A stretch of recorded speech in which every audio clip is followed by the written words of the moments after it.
मुझसे लोगों ने बोला कि तो आप तो बड़ी बड़ी सिद्धियों की बात करते हो, कोई ऐसी सिद्धि तो बताओ जिसमें संसार का आदमी बहुत बड़ा नाम कमाए हो योग साधनाओं में। मैं कहा हाँ, ये बहुत पुरानी बात है। दरअसल बहुत कम लोगों को मालूम है कि महर्षि महेश योगी, बाल योगी, चंद्रमोहन रजनीश, मैं महेश कुमार श्रीवास्तव, शंकराचार्य उसी संस्कारधानी से हुए। तो उन्होंने बोला कि ऐसी कौन सी साधना की थी बाल योगी ने कि जो आज विश्व के सर्वश्रेष्ठ योगियों में एक रहे और उनके पास अपराध पैसा आया। आप तो हमेशा अवगुणों की साधनाएं बताते हैं, आप तो हमेशा योगियों की साधनाएं बताते हैं, अरे कोई भगवान राम की भी तो साधना बताइए। मैंने कहा हाँ श्रीमान जी, बात तो सही है। वैसे की सर्चिंग के लिए गोचलपुर के आगे गया, वहाँ पे एक पटपुटी महाराज रहते थे जिनके गुजर जाने के बाद उनके वंशजों ने बताया कि हिरन नदी के पास उनके परदादा ने बाल योगी को साधना सिखलाई थी। मैंने तो देखा नहीं, पर उस जगह को देखने ज़रूर गया हिरन नदी को क्रॉस करके।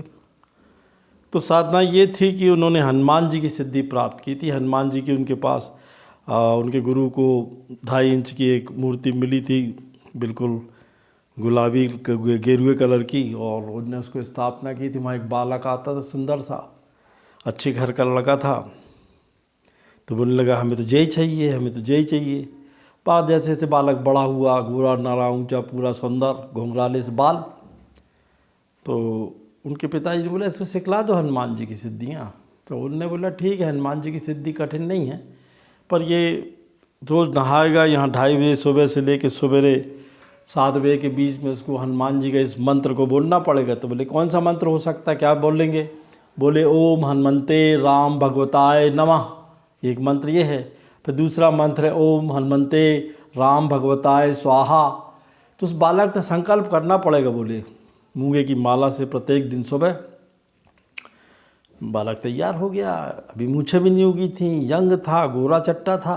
स्कूल से आने के बाद वहीं आश्रम में रुक जाता और सवेरे प्रत्येक दिन हनुमान जी के सामने अकूए के पत्ते में राम राम लिख के इस मंत्र का जाप करता।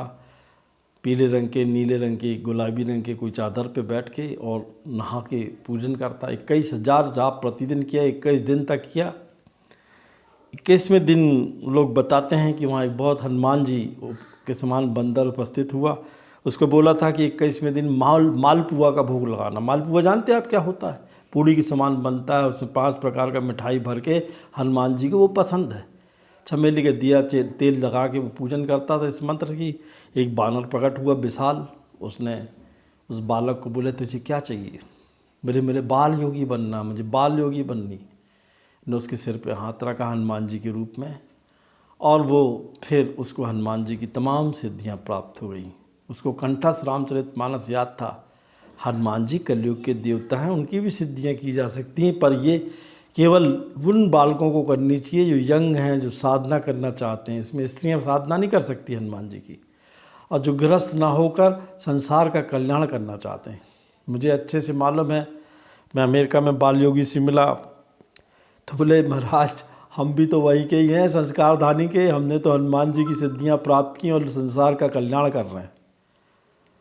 देखिए, मैं ये कहना चाहता कि हनुमान जी की सिद्धियां बहुत कठिन नहीं हैं, पर यंग लोगों को करना चाहिए। ब्रह्मचर्य का पालन करना चाहिए, मांस मछली शराब से दूर रहना चाहिए। कोई भी जाति, किसी भी धर्म का व्यक्ति कर सकता है, स्त्रियों को छोड़ के सब लोग कर सकते हैं। हनुमान जी आज हैं, हमेशा थे और रहेंगे। हनुमान जी की सिद्धि प्राप्त होने के बाद आदमी विख्यात बनता है, बहुत विद्वान बनता है, पढ़ाई लिखाई में ऊंचा होता है, और यदि धार्मिक में क्षेत्र में जाता है तो बाल योगी के समान महान व्यक्तित्व की कल्पना जो हमने की थी वो बने हैं। जय सिया राम।